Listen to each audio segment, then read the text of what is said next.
Hello, how are you guys doing? Good? Well, I want to say, first of all, a big thank you to MSRI, Mathematical Sciences Research Institute, and David Eisenblatt, the director, for hosting these lectures. This is something new, you know. I have to say, I haven't done this before. And second, I want to thank NHK for filming these lectures, so perhaps more people will be able to see and hear and learn about some beautiful mathematics. By the way, can you hear me well? Okay. You just tell me if you can't hear me, or if you have any other comments or questions, you know. So you can't hear me. You can.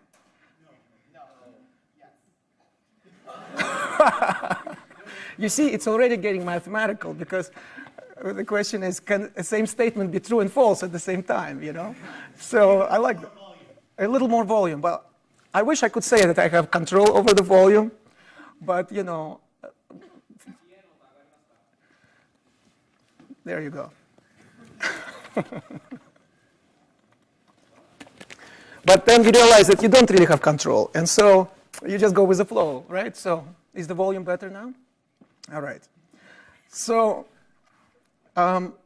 yes, and so also I want to thank all of you for coming, because especially on such a hot day, I think we broke the record today as far as the temperature is concerned.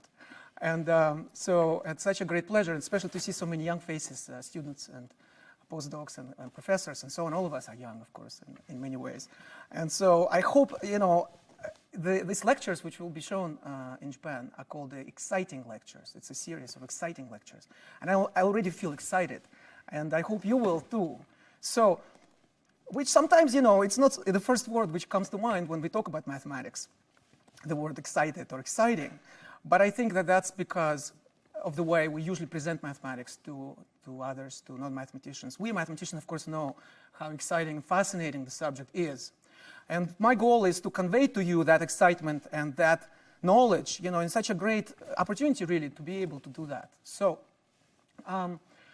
so let's see. I will talk about the Langlands Program, this fascinating subject which was developed in the last 50 years. And I would say one of the most, you know, exciting ideas in mathematics to come out in the last 50 years. But I will also talk about other areas of math, and kind of just to give you a feel, an idea of what mathematics is really about. Well, let me start with the great quote from Galileo, who said that the book of nature is written in the language of mathematics, and the symbols in it are triangles, circles, and other geometrical objects, without which we wouldn't be able to understand a single word in it. Without which, he says, we would be left wandering in a dark labyrinth. So mathematics is a language of nature, but it's not just at the service of science. It's not just at the service of physics, for example. Physical theories get updated, get discarded. You know, Newton came up with a theory of gravity, which for centuries was considered as the most important and the final word on the subject. And then Einstein came and told us that actually the story was much more complex and much more fascinating in many ways. So the theory got updated. And of course, there is no reason to believe that Einstein's theory is the last word. And perhaps some of you will come up with some theories, some ideas which will update Einstein. So that's kind of something we expect from theories of science. But mathematics is different. Mathematics is different. And the question I want to ask is whether mathematics is actually a kind of a universal language which does not get updated, which is timeless and persistent and necessary. And to illustrate that point, let me talk about the great novel of Leo Tolstoy, my compatriot, because obviously I'm Russian. And, you know, great novel, and here you see, you know, a shot from the movie. But if Tolstoy didn't live or didn't write Anna Karenina, there is no reason to believe that someone else would have written the same novel, right? Now compare that with mathematics. Pythagoras Theorem is, of course, one of the landmark achievements of mathematics, going back 2,500 years ago to Pythagoras, about right triangles, triangles which have one of the angles equal to being 90 degrees, that the sum of the squares of the legs is the square of the hypotenuse. If Pythagoras had not lived, or did not discover Pythagoras' theorem, we would still have it. Someone else would have discovered it, and in fact, many have. In fact, we know now that perhaps the theorem was already known in other parts of the world, to the Babylonians, Indians, Chinese. It's not clear that Pythagoras was the first one. I would say it's discovered, perhaps every week in our classrooms by some kids who are, playing with the triangles. So you see, this is something which was discovered by Pythagoras 2,500 years ago, but we surely don't expect it to be updated. We don't expect next year it to read a squared plus b squared equals c cubed, right? It will still be c squared. So what is it about mathematical ideas which make them so special? And some have speculated that, in fact, mathematical ideas and concepts and theorems, they live in a world of its own, in a world quite apart from the physical world around us. And these ideas go back to the Greek philosopher Plato, so sometimes it's referred to Platonic ideas, Platonic world of mathematical ideas. And so the question, which of course the jury is still out, we don't know. And that's the beauty of mathematics. It's one of the questions that we're still pondering, we're still trying to understand, is do we discover mathematics or do we invent it? Or perhaps, maybe, let's try to be a little bit more concrete. Let me rephrase it. If we ever meet aliens, and well, since we live in Berkeley, some of you may have already done that. But if we ever meet aliens, should we expect that the aliens will have the same math? Or would it be different? Now, usually when we talk about aliens, we imagine some creatures like this. But it doesn't have to be this way. An alien intelligence could have a totally different shape. Nowadays, of course, this is not so much a theoretical question as it becomes more and more practical question because, in fact, scientists now find more and more planets on the sort of outskirts of our galaxy and other galaxies which seem to be capable of supporting life, just like Earth. So it is kind of an interesting question, not just as a theoretical, but as a practical question. But that intelligence could take a different shape. You may have seen the famous film by Andrei Tarkovsky, another Russian reference, called Solaris, based on a book by Stanislav Lem, in which the whole planet was intelligent. And so some mathematicians have suggested that a Solaris-like intelligence would not be able to discover numbers. Because why? How would the Solaris intelligence discover numbers? Because there's only one. Here we can count people, 1, 2, 3, 4, 5, 6, and so on, right? We're used to discovering things by counting, discovering numbers by counting. But a Solaris is only one. So some people suggested, well, perhaps such an intelligence would have a different approach to mathematics in the first place. What I would like to argue is that's not necessarily the case, that actually there would be a way for Solaris-like intelligence to discover numbers. So you see, it looks so appetizing that I actually decided to bring the real ones. I didn't want to torture you with that picture. I wanted actually you experience them. You see, but there is a problem with this because you see, they all look a little different, like this one is a bit more red than this one and so on. So when we say that they are the same, when I say 1, 2, and so on, it's a bit of a cheating if you think about it. And in fact, if you teach kids this thing, they will tell you, why are you counting them as if they were the same? And they're not the same. You can have some. So there is, in mathematics, actually, there is another way to discover numbers. There is another way to discover numbers, whole numbers. We call them whole numbers, 1, 2, 3, 4, 5, and so on, right? We call them whole numbers, or sometimes they're called natural numbers. There is another way. And the way we discover them is by what we call winding, which actually is very easy to explain. And you know, my dentist would be really proud, because he's always complaining that I don't do enough flossing, which is true. But I'm trying to get better at this, so I'm actually going to do it right now. No, I'm joking. But I'm just going to. It may not be the best place.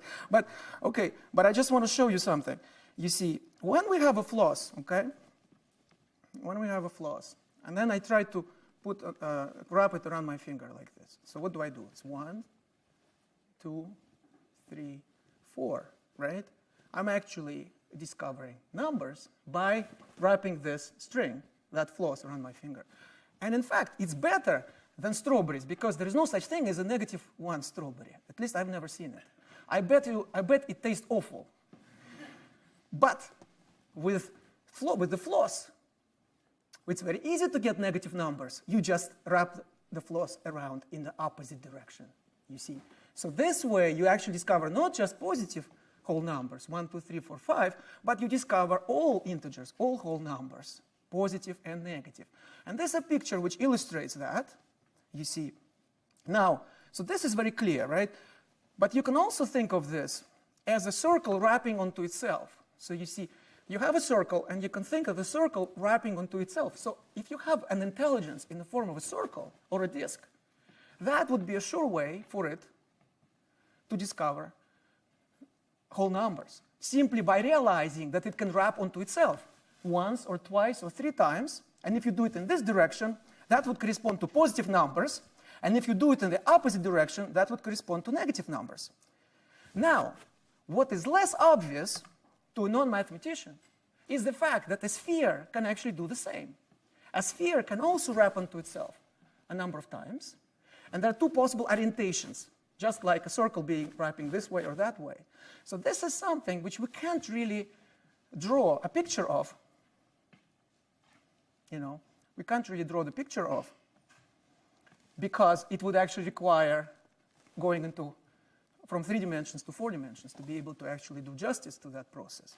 But in mathematics, we can describe that process, and we can see that it is indeed possible. And so I would argue that a Solaris-like intelligence, which is essentially like a sphere or like a ball, because it's like a planet, right, would be able, in fact, even though it's one and only, as far as it knows, it would be able to discover numbers by imagining the possibility of wrapping onto itself.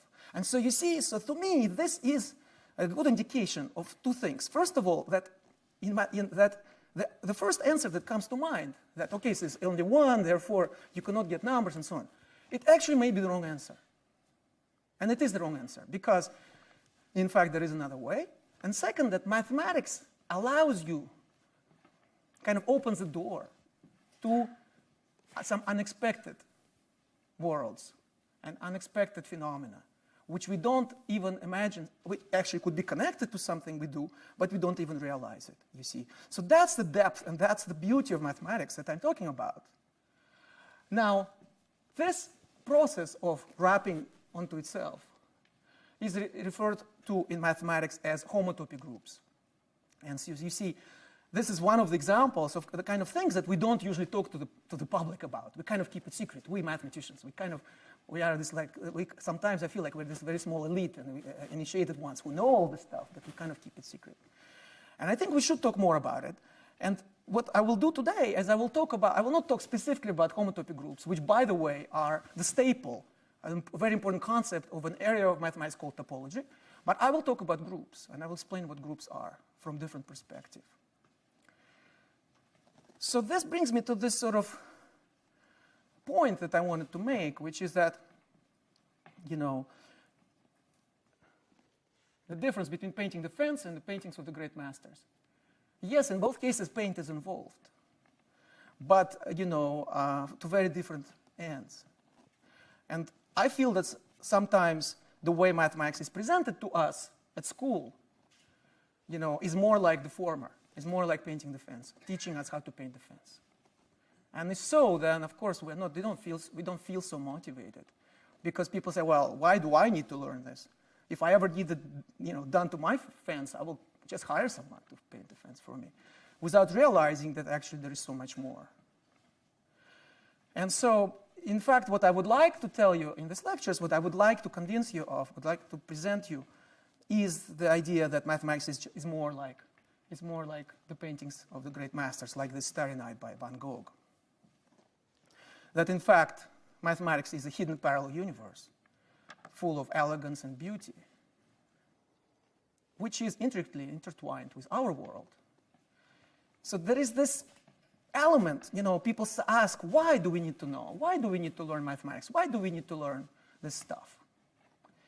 And I think the answer is twofold. That first of all, mathematics is now everywhere around us. All the technological advances that we are enjoying, like a laptop, like a smartphone, in the internet, etc. All the algorithms which are hidden, which are kind of secretly behind so many things and kind of secretly controlling us sometimes, I feel, they're all based on mathematics. So this is something which is very much sort of strikes close to home. But I think what's also important, and we should never lose sight of, is the kind of, I want to say, mysterious aspect of mathematics. It's a great mystery. It's a great mystery. It's a great detective story in which we still don't know who done it, But we'd like to know. We'd like to know. That's our essence as humans. We want to know the answers. We want to understand. We want to push the veil over the unknown. And mathematics, I think, is the secret world which contains some of the most important secrets. It's a portal, if you will. It's a portal into the deepest understandings of the world, of our consciousness, of the oneness, perhaps, that we don't experience sometimes in the day-to-day life. That's why it is important. And, I love this quote also by Charles Darwin. The great Charles Darwin, of course, a biologist who revolutionized biology with his evolution theory. He said that he deeply regretted that he didn't proceed far enough to understand something of the great leading principles of mathematics. Because, he said, men thus endowed, men and women, I might say, seem to have an extra sense. So the sixth sense of mathematics. So let's try to see what kind of things we can experience with this extra sense. But I want to think of mathematics as a kind of a jigsaw puzzle. And in fact, I brought one for you. So you have a bag of these things, right? Of these little pieces. And so what you do, you just throw them on the table, and you start to play. You start playing with these little pieces, right? And you try to create out of these little pieces. Remember, Galileo said, the symbols in there are triangles and circles and other geometrical figures. So these are the symbols of mathematics. Think of them this way. Usually, however, when you get this as a present, you know what the final image should look like, right? Kind of similar to a certain book, but I couldn't resist. Van Gogh's Starry Night, and but now imagine that you get these pieces, you get the jigsaw puzzle, but you don't get this picture. There. Try to build it, try to construct it without knowing what the final image is going to look like. That's like doing mathematics. That's like doing mathematics. And so what do you do? And of course, it's not fun to do it by yourself. It's much more fun to have a friend or a bunch of friends who join you, and you start working on it. So then what you do, you find a couple of pieces and you see that they fit, and say, oh great, so you put them somewhere. Then you find another one which fits, and another, and another, and another. And so you're starting to build a little island around it. Whereas your friend would be somewhere here, and would be building a little island here, and maybe another friend, and so on. So you're building these islands. Just like in mathematics, you know, we have different parts of mathematics. We have number theory, which we'll talk about later in these lectures. We have harmonic analysis, another subject we'll talk about. We have geometry, and so on. And so you can see here are the number theorists, you know, working on their part of the picture. Here are the geometers working on their part of the picture. But what's really, you know, what really makes you kind of like make a big leap in trying to understand and discern the image is when you can connect. The different islands, right? And then say, aha, so now things become much more clear, and then you can build on this.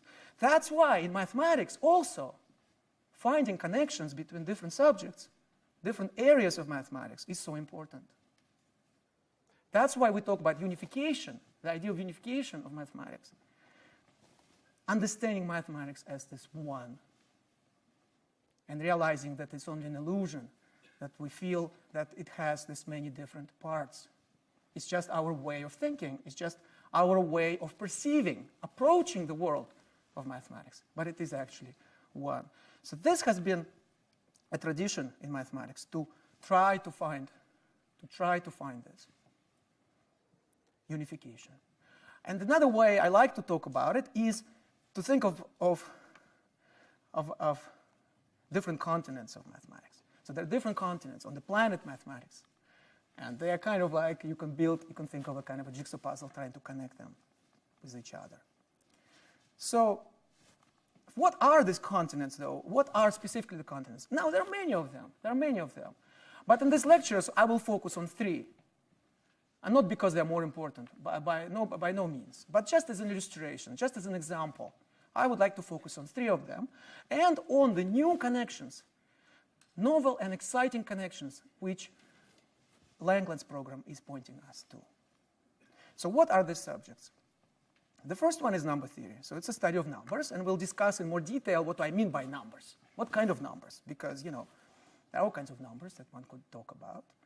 So we'll see what are the numbers here.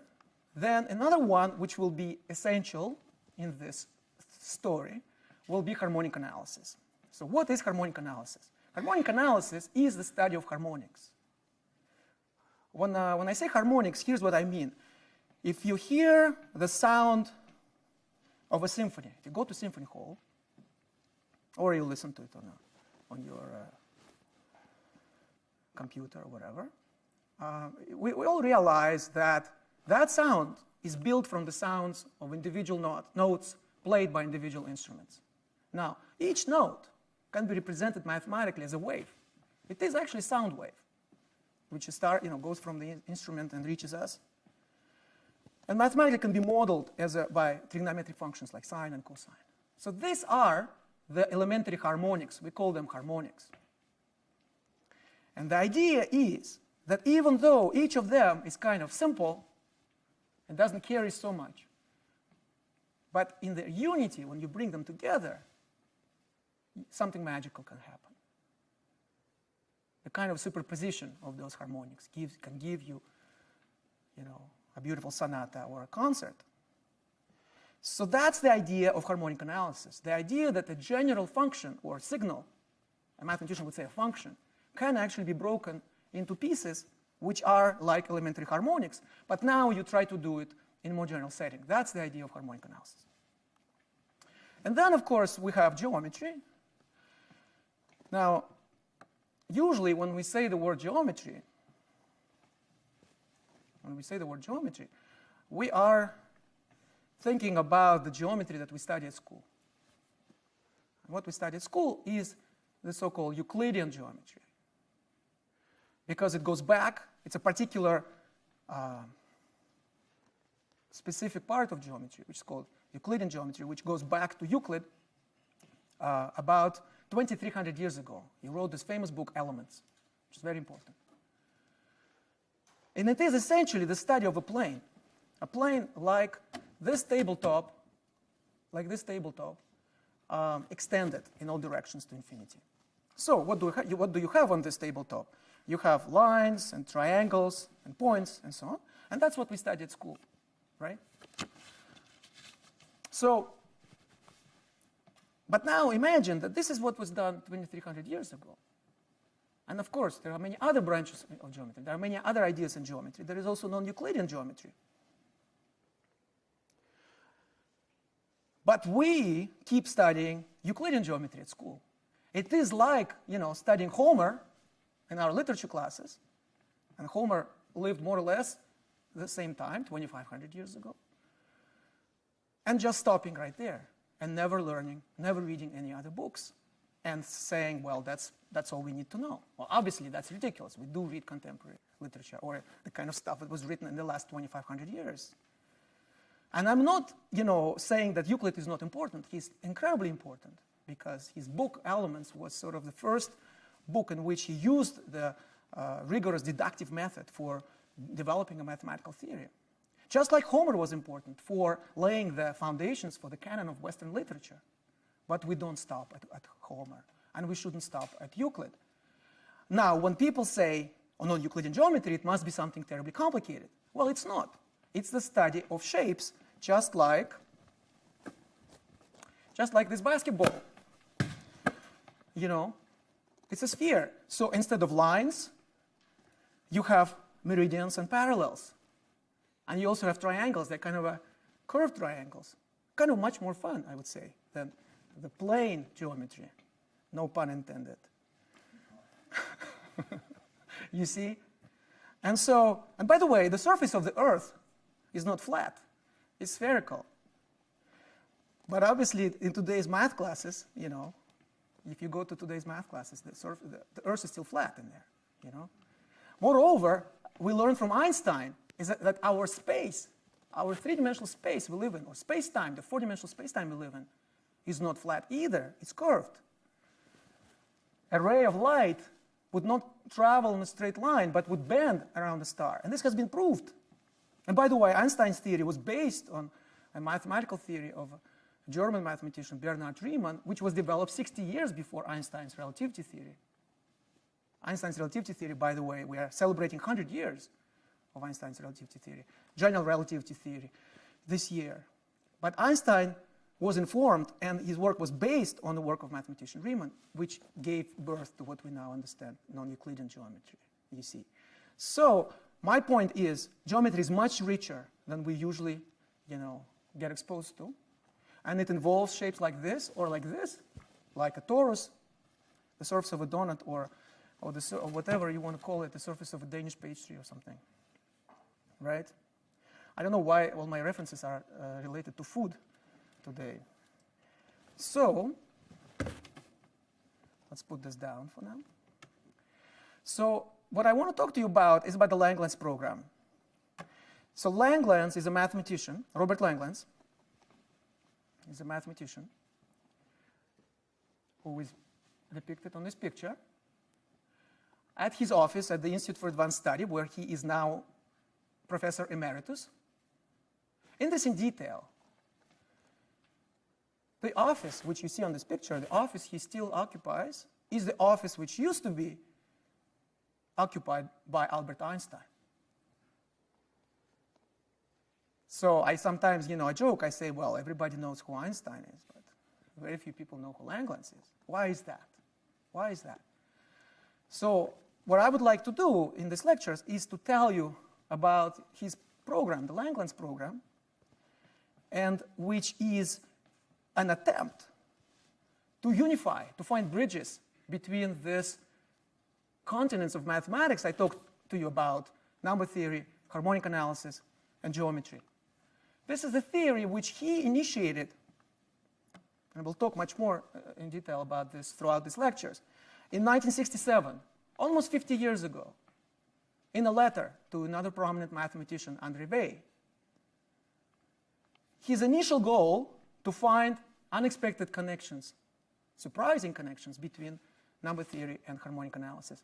But since that time, Langlands' ideas have propagated to other areas of mathematics as well, including geometry, which I talked about, and also more recently, quantum physics. So I will also discuss with you some developments in quantum physics which are related to this. So that's our plan. That's our goal. Now, let me summarize for you. the point I wanted to make, perhaps the most important point I wanted to make here in the beginning of these lectures, is that mathematics is not just this one lump of knowledge, kind of like this stuff, there's this formula, there's that equation, and so on. No, it is more like a jigsaw puzzle in which we are trying to find that image, elusive image, and we still don't know. This is the point, which, when I was studying at school, this is what I didn't realize. And I think our kids also don't realize it. It's not done by any means. We are just, if anything, we are at the beginning of this process. It's like this, really. It's like this. And we are trying to work on this, and then we have maybe built some small, some small islands, and then we're trying to connect them. So these are the areas: number theory, harmonic analysis, and geometry. And the Langlands program is a set of ideas, results, and conjectures, hypotheses, about how these pieces fit together, how they should fit together, which we still don't know, for which we still don't know the answer, final answer, even though in the last 50 years a lot of progress has been made. So this is what I would like to tell you. I'd like to tell you the story. Now, how are we going to do this? Well, first, I'm going to tell you about something which is kind of like a secret ingredient. Kind of like a secret ingredient in each of those areas of mathematics that I talked about. Number theory, harmonic analysis, geometry. And that secret ingredient is the idea of symmetry.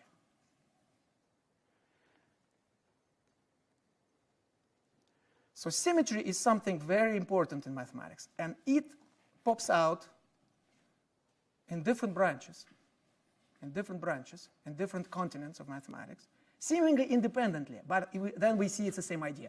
Kind of like what I explained to you at the very beginning about whole numbers. We naturally expect, the easiest way to introduce, to learn whole numbers by counting. 1, 2, 3, 4, like strawberries, which I guess are all gone now, so that's great. I guess they're not so bad. So, right? But then there is another way by flossing, well, by winding. There is another way to discover, by homotopy groups, another way to discover which is less obvious, which is kind of hidden, just like mathematics is kind of hidden, And that's a very common occurrence in mathematics. The same concept, the same idea would have different manifestations. It would have some more obvious manifestations from a particular point of view, but then some less obvious. And so it is with symmetry. But the fact of the matter is that symmetry, this concept, this idea of symmetry appears in all of these continents, in all of the subjects of mathematics that I talked about, in more obvious ways than in others. And this would be, for us, the first indication that these areas are actually connected to each other, because they share this secret ingredient. They share this particular idea, this particular theory, you see. And it's kind of built, you could say that, what is the most important concept in the Langlands program? And I think it would be fair to say that symmetry is the most important concept. So that's why I would like to start with this idea of symmetry. What symmetry is, what mathematicians understand by symmetry, what can you do with symmetries? Okay? Now, when I ask someone, what is symmetry? What is symmetry? People usually give me examples. Like, what do you think of when I say symmetry? And one of the first ones is usually a snowflake. We find a snowflake to be symmetrical, right? Or another one, which is quite common, is a butterfly. Kind of, the two wings are kind of the same, right? Or people think of the human body as being symmetrical. It's depicted on a famous painting, a drawing by Leonardo da Vinci. Okay? But so what does it mean? What does it really mean? What are the symmetries? And so what I would like to illustrate, the way I would like to illustrate this, is by using bottles, which, by the way, today is incredibly important because it's so hot, and so you have to stay hydrated, you know. So I actually brought 2 bottles because I thought it wouldn't be enough. And they just happened to be very good for making this point. So one of them is round. I stripped them off all the labels, which was not easy. And the other one is square. So now I want to ask you, each and every one of you, which one of them is more symmetrical? Okay? So let's do a vote, okay, just to make it more fun. Okay, those who think that the round bottle is more symmetrical, please raise your hand.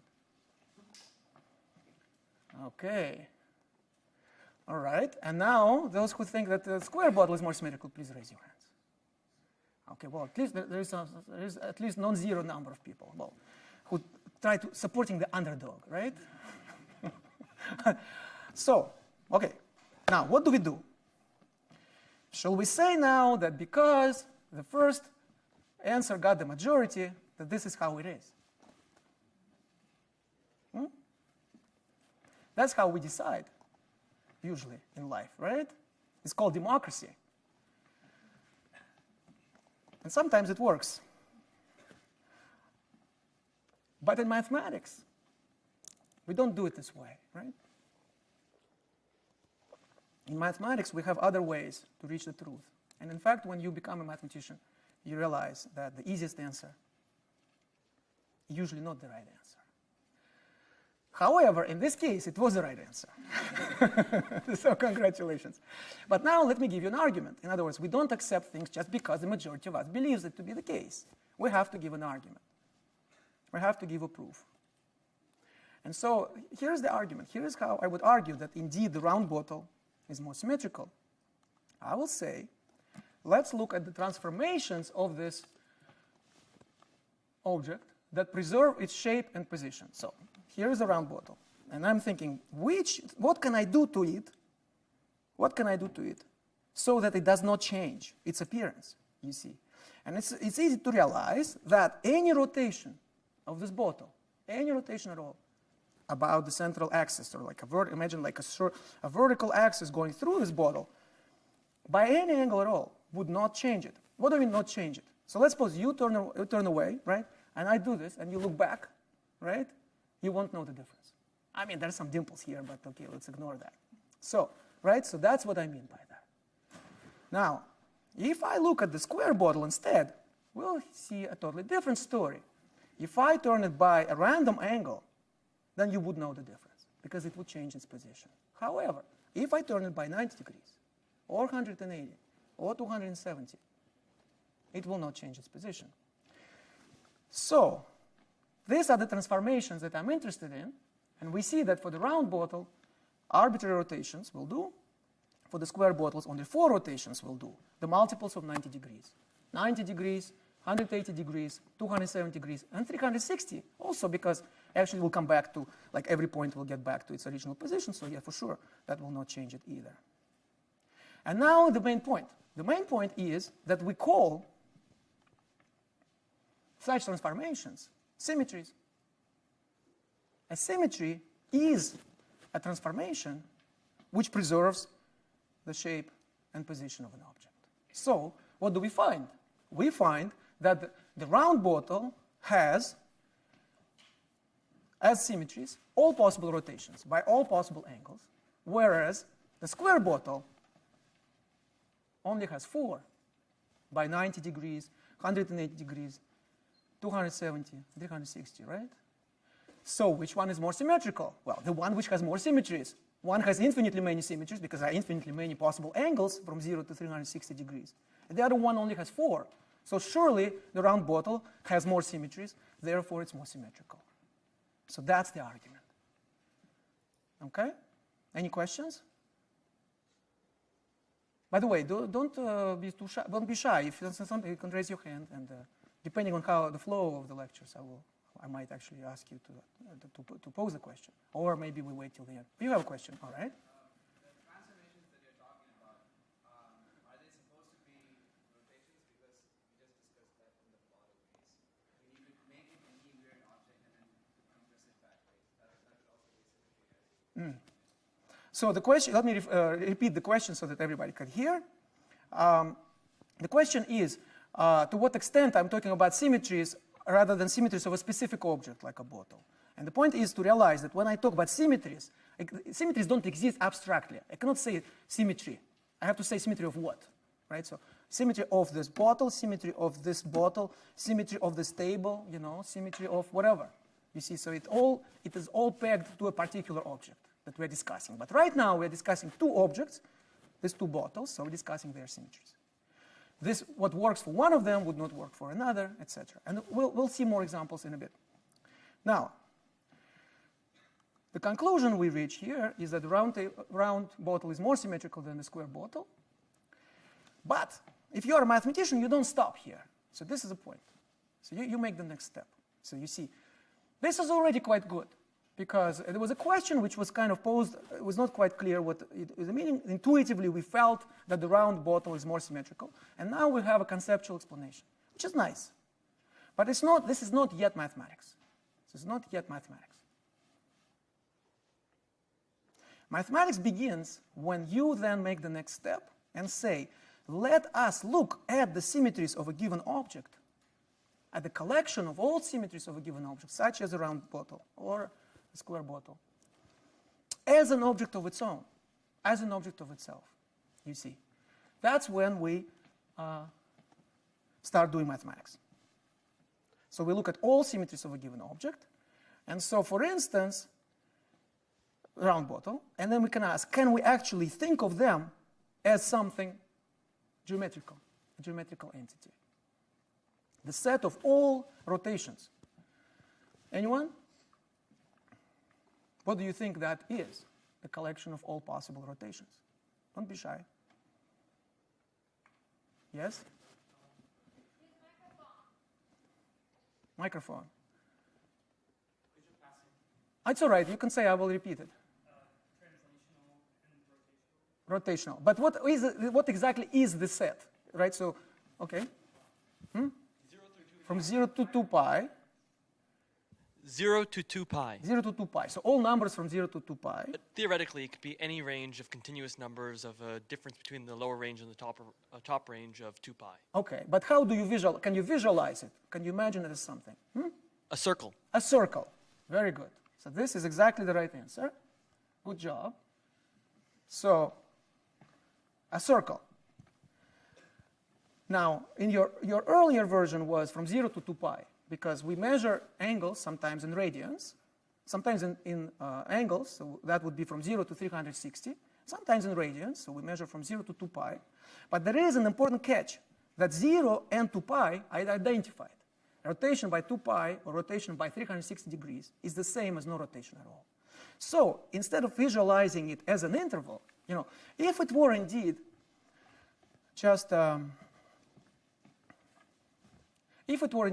range from 0 to 2 pi, or if you will, 0 degrees to 360 degrees, then we would represent it as an interval from 0 to 2 pi. But these two are identified. So, well, I have my floss still left to illustrate that, right? It's like you have this interval, but then in this interval you're identifying the endpoints. So what do you get? You get a circle. So it's better to think about this range as a circle precisely because the endpoints are the same. Rotation by 360 degrees, we'll know, is the same as no rotation at all. So the set of all symmetries of this particular object, namely the round bottle, is a circle. And you see, this is already mathematics. Because out of thin air, literally, you have come up with an object, right? Which actually has nothing to do, well, it has obviously something to do, but it's not a real object in the sense that we don't find it around us. This circle, I drew it on this slide, right? I drew it on this slide, but it's not an object like this jigsaw puzzle piece or like this bottle or like this bottle. It's something which exists in our imagination, in our mind, in our consciousness, right? It's an abstract object. But it is tied with a physical object, with a concrete physical object, namely this bottle. Because each point, you see, each point on the circle has a concrete meaning as a particular rotation as a particular rotation of this bottle. For example, this point is rotation by 30 degrees. Maybe this point would be rotation by 40 degrees. This would be by 50, and so on, by 90, 180. Each point has a concrete meaning, as a specific rotation. So you see, a point is not a static thing. A point on this circle, when I draw it, a point is static on this picture. But its meaning, relative to the bottle, is something very dynamic. Because each point on that circle corresponds to a particular motion, particular rotation, particular transformation. Note, by the way, that there is one special point, this one, which corresponds to rotation by 0 degrees, or if you will, 360 degrees, which is no rotation at all. No rotation at all. We should include it because just because we call it like a trivial rotation, it doesn't do anything, but it is a symmetry, it is a transformation. It should be included in the family of all transformations. So, likewise for the square bottle, but for the square bottle, there will be just a set of 4 points.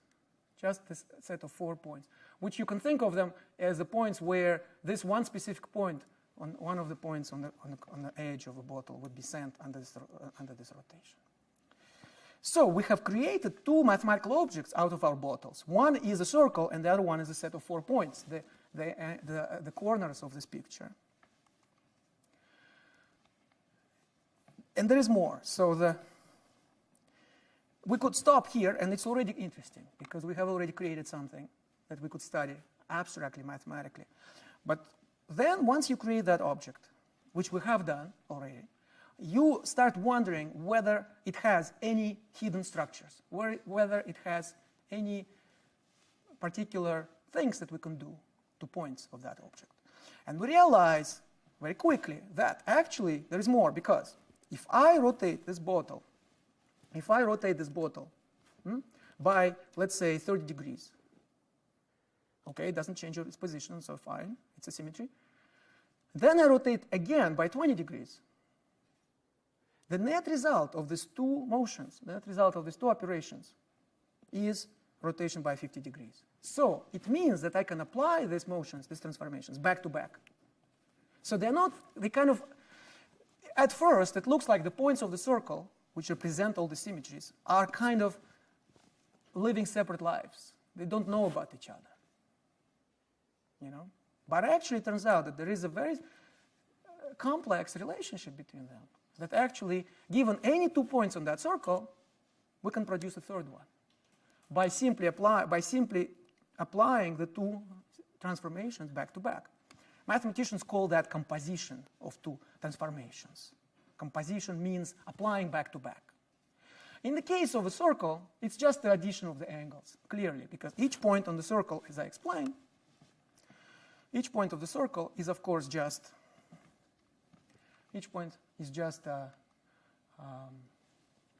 a particular angle from 0 to 360, or if you prefer, from 0 to 2 pi. And if you have 2 of them, 2 such points, you have 2 angles, and you can add the 2 angles together. And you obtain a new angle, you see. So that's the structure. And now we have arrived at the concept of symmetry, symmetry group. And this is one of the most fundamental concepts in all of mathematics. And this is that secret ingredient which I mentioned, which appears in all of these continents of mathematics that we will be discussing here.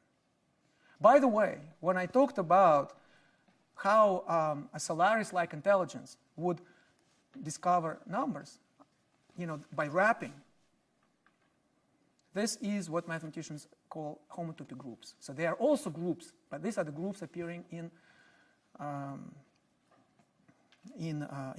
topology. And by the way, maybe I should say, kind of for the experts, that this example is actually a kind of a deep philosophical. To me, it's a very deep philosophical example, because you see 2 ways of obtaining whole numbers.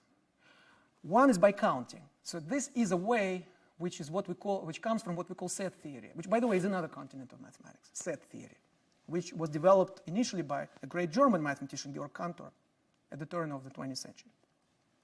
You see, we treat numbers as elements of a set, like a set of strawberries on that plate which you had. Okay, and then you count them. So that's one way to introduce numbers. So it comes from the theory of sets. The other way, which I explained by wrapping, you see, that's something else, because that is about relationship. It's not about objects so much, but it's about relations.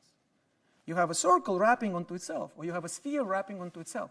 So it is a relation, a particular relation between the circle and itself. And this is what mathematicians call morphisms in a category. So it is, so I just wanted to mention this concept because it's also important. Now, I cannot explain everything that I mentioned in these lectures, but luckily today, if you hear something, you can just Google it, you know, and you can find out more. So the key word here is category. It's a categorical approach to numbers. That numbers appear not as objects, as labeling objects, but they appear as labeling morphism from an object to itself. So kind of a relationship from an object to itself. So it is kind of an interesting observation. But the point is that it appears as a group as well. So you see, this is another example of a group. And now we have seen the group of symmetries. We have seen the group of symmetries, and we have seen two groups of symmetries. We have seen the group of symmetries of a round bottle. This is a circle with the structure of adding up the two angles, and the symmetries of the square bottle. It is a much simpler group. It only has 4 elements, and it's clear also that what the structure is, we just add 2 angles. It just so happens that the angles themselves are multiples of 90 degrees. So okay, so 90 plus 90 is 180, and so on. Right? But now the point is, you see that this is actually bigger than the original bottles, because see, I have another bottle, yet another bottle. And see, the funny thing is that these 2 bottles are different. As you can see, for example, I've drunk more water from this one than from this one. Right? They're different, but they share the group of symmetries. And that's the beauty of it. That's the universality of mathematics that I mentioned earlier, that the same circle, the same group, the same circle kind of services all round bottles in the world. Every round bottle in the world has the same group of symmetries, the circle, as does every round object, you know, like it could be a round table, it could be round glass, it could be round column, etc. In fact, roundness, what does it mean to be round? To be round means to have the circle as your group of symmetries. So that's the takeaway from this. But, and likewise, the square objects are, of course, the ones which have the group of symmetries of rotations by 4 angles. So that's the notion of a square object. Now, just so you don't think that these are all possible groups, a circle and 4, I want to give you another example. And that's the group of, so here I want to talk about the sphere, but actually I have a nice model here already, which I have already shown you, this basketball, okay? And I want to talk about the symmetries of this now. So this is a group of rotations of a sphere. So what are the symmetries of this object? You see. So now it's becoming more interesting, because I kind of sense that yes, it's a rotation, but which rotation? So in the case of a globe, by the way, right, I showed you the picture of a globe of the Earth. Then there is a natural axis going from north to south, and you can rotate about that axis, right? And so of course the globe will not change, or the Earth will not change, it being roughly symmetrical. But the point is that you can also take any other axis going through the center. And this is very clear in the case of a basketball. You see, I can take a vertical axis going through the center of this ball, and I can rotate about it. Maybe I should show you the axis, indicate the axis like this. You see, so it's like this. So that's the axis, and I rotate about this axis. But I could also choose another axis which would go like this, and I would rotate about that axis. So you see, now there are many more parameters. There are many more what mathematicians call degrees of freedom. Not only it is that we have to specify the angle of rotation, as we did in the case of a round bottle, but we have to specify the axis of rotation. And of those, there are many. How many? For example, to pick an axis, you should choose a point on the sphere and connect it to the center of the sphere. However, two diametrically opposite points would give rise to the same axis. So it's more or less like an axis is defined by a point on the sphere, but it's not the same as a point of a sphere. Rather, two opposite points give rise to the same axis. So you see, there are 2 degrees of freedom, 2 parameters which correspond to the choice of the axis, and then there is 1 parameter which corresponds to the angle. In my previous example could be a little bit confusing because, in some sense, there was not so big of a distance between the object and the group of symmetries. The object was a bottle, it was round, and the group of symmetries was a circle. So you could imagine the circle being kind of part of the bottle. And likewise, for the square bottle, you could imagine the group of symmetries to be sort of the corner of this bottle. Elements of the group of symmetries being the corners of the bottle. But this example shows very clearly that, in principle, the group of symmetries of a given object and the object itself have nothing to do with each other, other than the fact that each element of the group of symmetries is a particular motion. You see, they are objects of different nature. This is a collection of points of the basketball. And the group of symmetries, each point is not a point of the basketball, it is a motion of the basketball. It's kind of a dynamic thing rather than a static thing, you see. So that's very important. Just whereas, one more time, whereas the sphere has only 2 parameters, 2 coordinates, we would say, in mathematics. And you can see it very clearly on the globe, latitude and longitude, right? We can describe our location here by 2 numbers. I don't know what they are, but you can easily do maps on your smartphone if you get coverage, and then you can find out. You have a question? Yeah, do you want for just a moment. Thank you. So, so you were saying how the group of symmetries of the basketball would obviously be separate from the object of the basketball itself, but isn't it also the case that you could represent the group of symmetries as a sphere itself? Well, that's a very important point. And so what I would like to say is you cannot represent. So what you can do, however, is the following. You can mark 1 point on the basketball. And you can take, then for any symmetry, you can see where it goes under that symmetry. Because symmetry would be some motion, so it will go somewhere. However, so this way you can assign to every, once you choose a point, once you choose a reference point, you can assign to every symmetry another point. However, this map is not one-to-one, because there will be many symmetries which will preserve this point, which will not, under which this point will not move, namely the rotations about the axis which goes through this point. So from the point of view of this point, it just stays the same, but the transformation is not trivial, it's a rotation. So you see, there is a subtle interplay between the two, and you can see that there are more symmetries than the points in this way, right? So in fact, there are 2 coordinates on the sphere, but on the group of symmetries of the sphere, there are 3 coordinates. The reason there are 3 coordinates is because one is the angle of rotation, and the other one is the choice of the axis. But the choice of the axis is almost the same as the choice of a point, except we have to identify opposite points. And so you see that, that there are two coordinates which spheroid be delegated to the choice of the axis of rotation. So the group of symmetries of the sphere is 3-dimensional, whereas the sphere is 2-dimensional. Anyway, we'll talk more about this later. And now I want to give you one more example, one last example in this lecture, which is a group of permutations. And here I want to use another food prop. Namely, so we've run out of strawberries, but I have some tangerines. And so you see, by the way, the secret to healthy life is eating fruits and vegetables. Since there are many students here, I feel like I should share some wisdom. Okay? So, you see, if I have a number of objects, I can talk about permutations of those objects. So, for instance, well, I cannot really show you you cannot see from the top, but maybe. So permutation means that one of them goes to the position of another, and likewise, for each of them, you permute them amongst each other. Maybe it's better to show it to you on a blackboard. So let's say if you have 3 objects 1, 2, 3.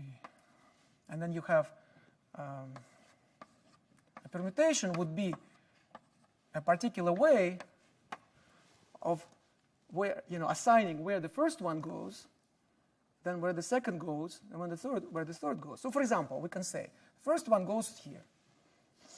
Then we ask, where can this guy go? But we don't want it to go to this one because this one is already taken. So a permutation is such a transformation for which no two objects go to the same thing. No two elements go to the same thing. So that means that this guy can go either here or here. Okay? So let's say it goes here. Then we ask, where can this one go? Well, it can't go to this one, right? Because it's already taken. It can't go to this one, it's already taken. It can only go here. So that diagram represents one permutation. And in the case of I could show it to you by using my tangerines. So you have three tangerines. So let's say this is 1, this is 2, and this is 3. Then I just exchange 1 and 2. And the third one stays the same, right? That's what it is. So here I have those 3 objects, and I'm actually physically doing the permutation. On this picture, I'm showing what the permutation does by marking them here where they were before and showing where they go under this permutation, under this motion, under this transformation. Now, how many such transformations are there if you have 3 objects? Well, let's see. The first one has 3 possibilities. It can go to first, to second, and to third. Right? So there are 3 options. Once I choose where it goes, for example, it goes here, I can discuss how many options the second guy has. Now, how many will it have? Well, this one is already taken, so there are 2 remaining. And it will always be like this. And then, for this one, there's only 1 option. So 3 times 2 is 6. And likewise, if you have 4, 5, and so on, you will have, n objects. 1, 2, 3, n. There will be n times n minus 1 times n minus 2, and so on, times 2 times 1 possibilities. This is what's called n factorial. We'll talk more about this in our next lecture when we talk about the Galois groups, because this will appear. This will play a prominent role. For now, I just want to say that there are 6 such permutations. So the group of permutations of 3 tangerines, or 3 objects, 3 elements, has 6 elements. So you see another illustration of the fact that there are more symmetries, there are more permutations than the number of objects themselves. There are 3 objects, but there are 6 possible permutations. By the way, you can think of permutations as symmetries of this set. If you imagine that all of these tangerines are kind of the same, a symmetry of this collection of tangerines would be any motion I do, under which they will look exactly the same. So that would be, this motion, and so on. There are 6 of them. But I would be remiss if I did not explain what is the operation. Because a group is not just a collection of things. It's not just a set.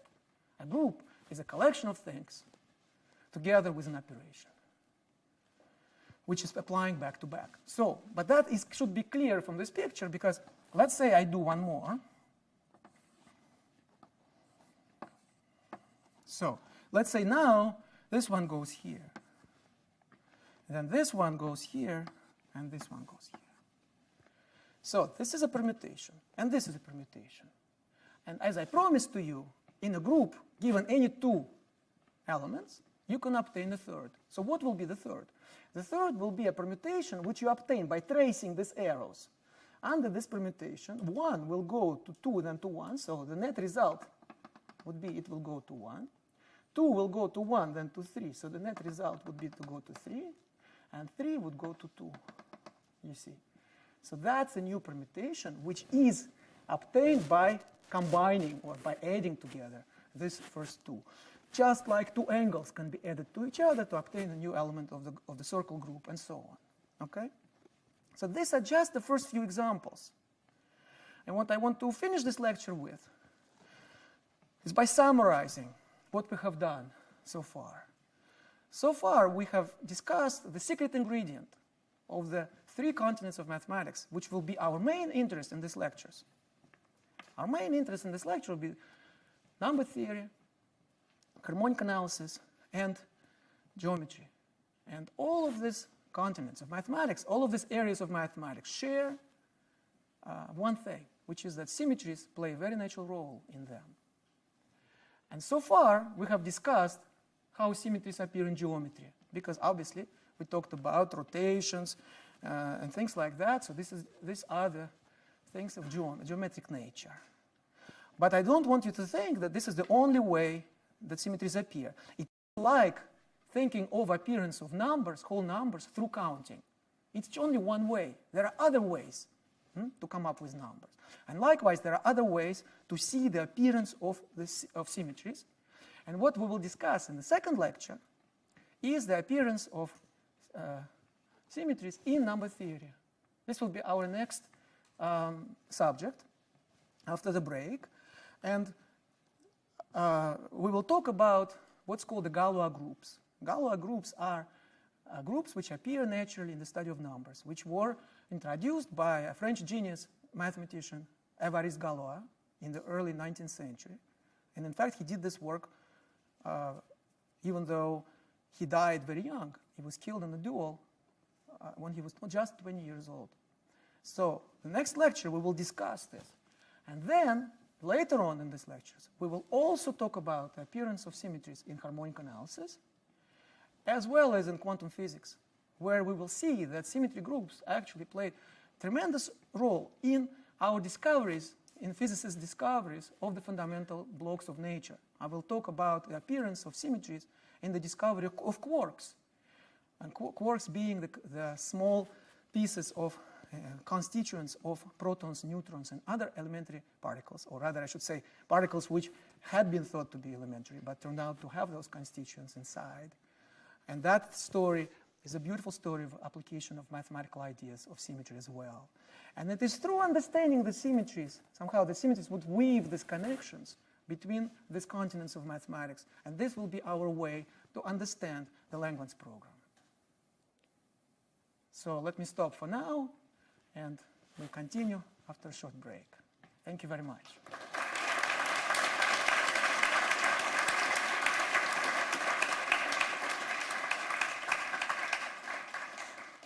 You've been talking about those continents of mathematics that you hope to connect. Do we know they are connectable, or could some of them just not be possible to connect? Very good question. So this will become more clear as we go along, but I will, let me say this, that first of all, there are many different connections. First of all, when I say that continents, perhaps I made this sound like they are totally separate from each other, totally disconnected. And this was a good first approximation. So kind of, I wanted you to think about those sort of continents. But in fact, of course, the story is more complex. In fact, they are kind of overlapping. They are kind of overlapping, those continents, to begin with. So what distinguishes those continents, I would say, is more in the kind of questions that are being posed, in the kind of problems that we would like to solve. And so we will talk specifically about those problems. So from what I have said so far, it may appear that we have a kind of aesthetic interest or some kind of theoretical interest in connecting, just because we want to connect. You know, when we do the jigsaw puzzle, we do it just for fun, it's a kind of a game. But here it's more than a game. It is also because we want to solve specific problems. So in fact, Langlands came up with these ideas because he wanted to solve specific problems, which we will talk about in these lectures. But those problems seem to be completely intractable within the subject, within the continent in which they appeared. More specifically, he actually considered number theory. And in number theory, there were certain problems which which were very interesting and actually have applications, as we will discuss, but seemed to be intractable. So what he did is he was able to connect a problem of that nature to a problem in a different subject, namely harmonic analysis. So it's kind of also, you can think about this as a kind of a translation from one language to another. So what Langlands program does, more concretely perhaps, is it translates problems in one area which seem to be intractable, very difficult, very complicated, into another language where suddenly you have a beautiful answer. And we will see examples of that, you see. So that's what I mean, sort of by, more concretely, by building bridges between different subjects. I mean actually a possibility of translating from one set of problems to another set of problems. And we already know that it's possible. In fact, I will talk about some examples of these connections which have been proved. And one of the examples is the so-called Mauritania-Mauvais conjecture. We'll discuss that, which in fact is, was used to prove Fermat's last theorem, one of the most famous, if not the most famous problem in the history of mathematics, which had been unsolved for 357 years, you see. So we know they exist. What we don't know, these links, connections. What we still don't know, in my opinion, is why they exist, these links, these bridges, these connections. But finding them is not just a theoretical issue or an issue of aesthetics of kind of connecting. It actually has practical applications. Any other questions?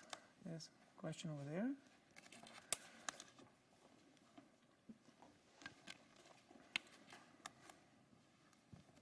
Actually, I have a comment. I think it will help the audience if you also introduce the idea that symmetry is very tightly related to the dimensionality of space.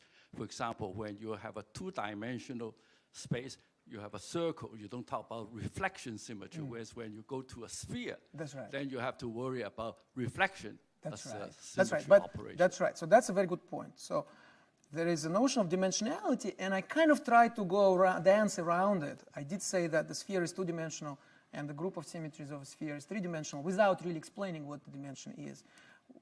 We will get back to this perhaps later. But I want to mention one more thing which you alluded to, which is the idea that, in fact, there are also symmetries like reflections, which I did not talk about. Why I did not talk about reflections? Because if you actually have a circle, if I draw a circle, let's see if I can do that, more or less. If I have a circle, you can ask, what are the symmetries of the circle? Then, of course, any rotation of the circle about the origin, about the center point, will be a symmetry. But in fact, there is more. Because I can take any line which goes through the origin, and I can reflect with respect to this line. So in fact, the circle has more symmetries than just rotations. Now you can say, Professor, why are you misleading us and saying that for the bottle you only have rotations? But you see, there is a difference because I cannot reflect the bottle. You see. So if I were to talk about symmetries of a circle, then there would be more. But as far as symmetries of the bottle, there are only rotations. And likewise for the sphere, if I had an abstract sphere, which I kind of, in my imagination, I would also be able to do reflections. Reflection on a sphere would be with respect to a plane, which cuts it in kind of half and half. But the actual basketball, for actual basketball, I cannot do that. And the reason is what mathematicians call orientation. There is something, one of those mysterious things that we don't think about too much, but every space that we are usually consider, like a sphere or a bottle, or even this space that we live in, has a certain orientation. And in fact, there is an opposite orientation, kind of a bizarre world, if you will. And so things which we can do without breaking are the things which preserve orientation. That's why only rotations show up when I talk about specific objects. But if you talk about abstract objects like a circle or an abstract sphere, you should also include those transformations which change the orientation. Any other questions? I want one of the students to ask a question. Come on, guys. Yes? So I wanted to know if, is there any other way to arrive at the existence of whole numbers besides counting and besides wrapping? Ah, okay, so now we're getting hungry, right? So, and I don't mean hungry in terms of food, but in terms of mathematics. I love this. So maybe until today we were thinking that it was just counting. Now we found another way. And now we are curious if there's more. And well, you actually, I have to say, I have to think about it. You know, I have to be honest. I thought I would give you a second way. You would be sufficiently impressed. I didn't think that you would need a third one. But so I will kind of throw it back to you. So now that you have seen two possibilities, can you come up with another one? And I'm sure there are. And but I don't have one off the top of my head. So I think that would be a nice question for all members in the audience to think about.